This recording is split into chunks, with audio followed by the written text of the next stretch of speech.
Halo semuanya, selamat datang di channel Solusi TV.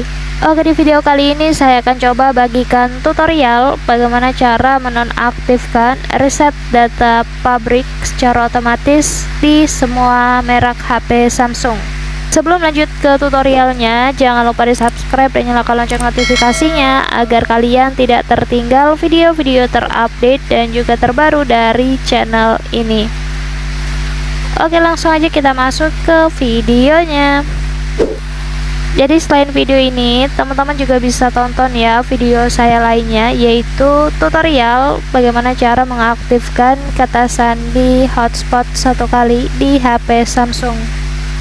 Dan untuk videonya kalian bisa tonton, klik di pojok kanan atas ini. Oke, sekarang kita langsung aja masuk ke tutorialnya ya teman-teman.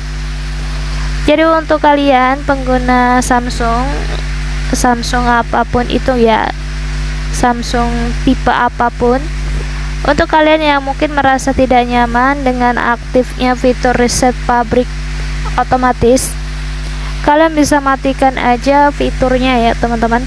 Jadi kita bisa atur di bagian pengaturan Samsungnya. Jadi caranya, langkah pertama di sini teman-teman buka aja aplikasi pengaturannya.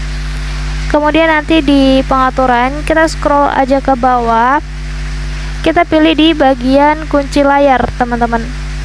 Selanjutnya kita pilih pengaturan kunci pengamannya, dan nanti di sini kita masukkan aja konfirmasi pola kunci ya, sandi kuncinya. Dan kalau sudah, nanti akan terbuka halaman pengaturan kunci pengamannya.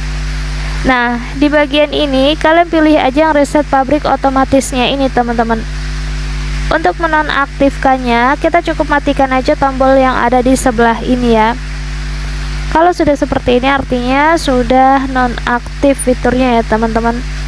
Jadi kalian bisa nonaktifkan fitur ini ketika kalian merasa tidak nyaman kalau fitur ini aktif.